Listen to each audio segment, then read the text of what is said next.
السلام علیکم تمام ویورز کو خوش آمدید۔ میں ہوں جویریہ فروقی اور آپ دیکھ رہے ہیں SSH نیکسس یوٹیوب چینل۔ یہ ہمارا the evolution of earth video کا پارٹ 2 ہے۔ پچھلے پارٹ میں ہم نے دیکھا تھا کہ کس طرح ہمارا سولر سسٹم کریٹ ہوا، پھر پلینٹس بنے، ارتھ کریٹ ہوئی، مون بنا اور کس طرح ارتھ پر لائف کا آغاز ہوا، کس طرح ارتھ ایک آگ کے گولے سے ایک ایسا پلینٹ بنا، یونیورس کا اکلوتا پلینٹ جس پر لائف ایگزسٹ ہوئی۔ پارٹ 2 سٹارٹ کرنے سے پہلے اگر آپ نے پارٹ 1 نہیں دیکھا تو پہلے جا کر اسے دیکھ لیں۔ تو چلیں سٹارٹ کرتے ہیں اپنا پارٹ 2۔ سمندروں میں آکسیجن کی مقدار بڑھنے سے زمین کا ماحول تو بدل گیا، لیکن اس کی ایک بھاری قیمت چکانی پڑی۔ فضا میں موجود میتھین گیس جو زمین کو گرم رکھتی تھی، آکسیجن سے مل کر ختم ہو گئی اور کاربن ڈائی آکسائڈ کی مقدار بھی کم ہو گئی۔ اس کے نتیجے میں زمین کا گرین ہاؤس ایفیکٹ ختم ہو گیا اور ٹمپریچر تیزی سے گرنے لگا۔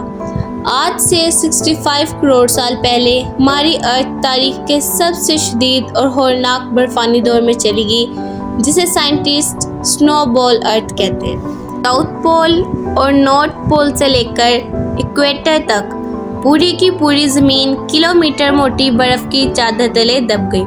خلا سے دیکھنے پر ہماری زمین اب بلو یا ریڈ کلر کی نہیں بلکہ ایک چمکتے ہوئے وائٹ برف کے گولے کی طرح دکھتی تھی۔ سمندروں کے اوپر برف جم جانے کی وجہ سے زندگی ایک بار پھر خطرے میں پڑ گئی اور صرف سمندر کی گہرائیوں میں گرم چشموں کے پاس ہی کچھ بیکٹیریا بچ سکے۔ یہ برفانی دور لاکھوں سال تک جاری رہا تو پھر زمین اس برف سے کیسے باہر آئی؟ اس سوال کا جواب بھی زمین کے اندر چھپا تھا۔ زمین کے نیچے موجود ٹیکٹونک پلیٹس متحرک تھیں اور ایک وقت آیا جب پوری زمین پر ہزاروں والکینوز ایک ساتھ پھٹ پڑے۔ ان والکینوز سے نکلنے والے لاوے نے برف کو پگھلایا اور کروڑوں ٹن کاربن ڈائی آکسائڈ دوبارہ فضا میں خارج کی، جس سے زمین کو ایک بار پھر سے گرم کر دیا۔ اسی دوران فضا میں موجود آکسیجن نے سورج کی الٹرا وائلٹ شعاؤں کے ساتھ مل کر زمین کے گرد ایک نئی لیئر بنا لی، جسے ہم اوزون لیئر کہتے ہیں۔ اس اوزون لیئر نے کائنات سے آنے والی خطرناک شعاؤں کو روک دیا، جس کے بعد اب زندگی کے لیے سمندر کی گہرائیوں میں چھپے رہنے کی ضرورت نہیں تھی۔ اب زندگی سمندر سے نکل کر خشکی پر آنے کے لیے تیار تھی۔ برف پگھلنے اور اوزون لیئر بننے کے بعد زمین پر زندگی کا ایک دھماکہ خیز آغاز ہوا، جسے کیمبرین ایکسپلوژن کہا جاتا ہے۔ چند کروڑ سالوں میں سادہ جانداروں سے مچھلیوں سے کیڑے مکوڑے، پودے اور پھر خشکی پر چلنے والے جانور وجود میں۔ زمین اب سرسبز اور شاداب ہو چکی تھی اور اس پر لائف ایگزسٹ ہو چکی تھی۔ آج سے تقریباً 25 کروڑ سال پہلے زمین پر ایک ایسے دور کا آغاز ہوا جس نے تاریخ پر گہرے نقوش چھوڑ دیے۔ یہ دور تھا ڈائناسورز کا دور۔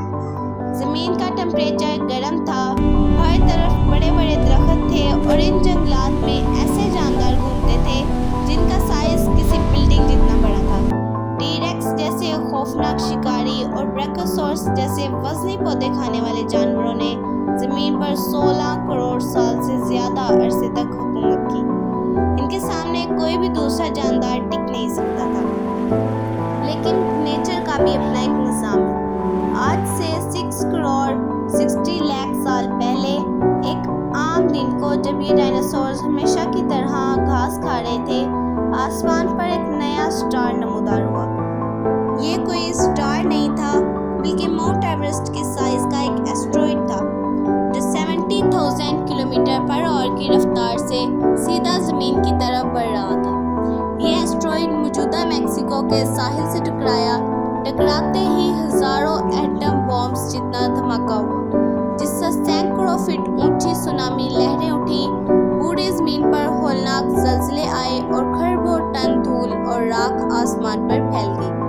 اس راکھ نے سورج کی روشنی کو کئی سالوں کے لیے بلاک کر دیا، زمین پر پورا اندھیرا چھا گیا اور ایک بہت طویل کائناتی سردی شروع ہو گئی۔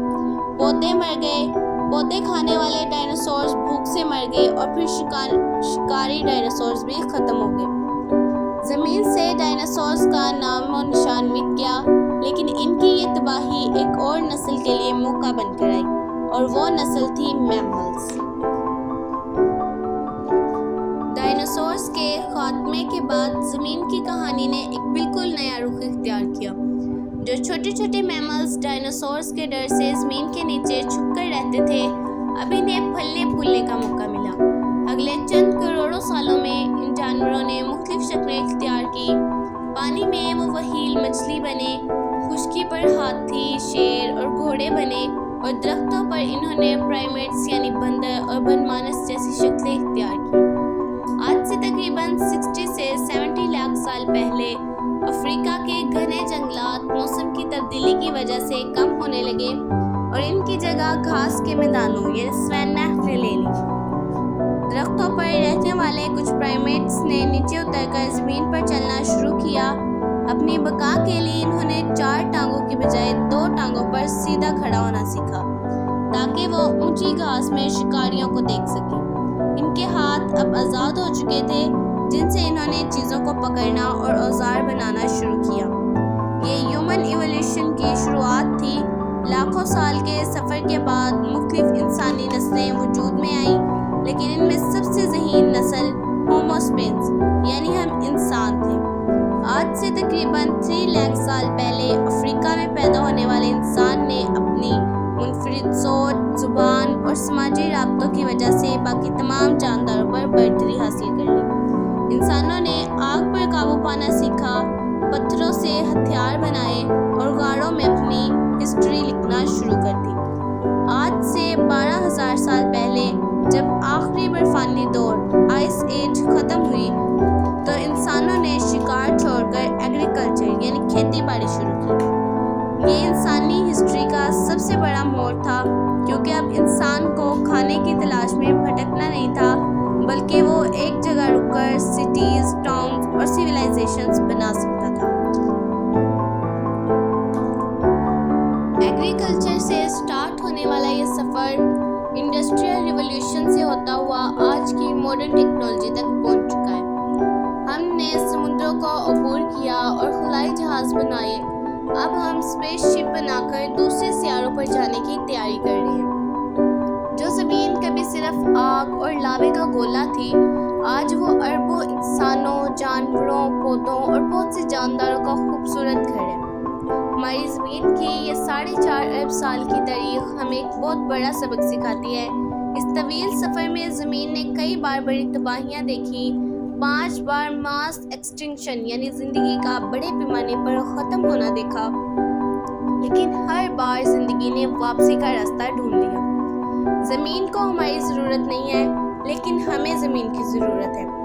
آج بڑھتی ہوئی گلوبل وارمنگ، پولیوشن اور جنگلات کا خاتمہ اس خوبصورت سیارے کے توازن کو بگاڑ رہا ہے۔ یہ سیارہ کائنات میں اب تک دریافت ہونے والی واحد ایسی جگہ ہے جہاں پر لائف ایگزسٹ کرتی ہے۔ یہ ہمارا فرض ہے کہ ہم اس ارتھ کی حفاظت کریں تاکہ آنے والی نسلیں بھی اس ارتھ پر خوشی سے جی سکیں۔ اگر یہ ویڈیو پسند آئی ہو تو ویڈیو کو لائک کریں، چینل کو سبسکرائب کریں اور اس ویڈیو کو اپنے فرینڈز کے ساتھ شیئر کریں۔ ملتے ہیں اپنی نیکسٹ ویڈیو میں، تب تک کے لیے اپنا بہت ہی زیادہ خیال رکھیے گا۔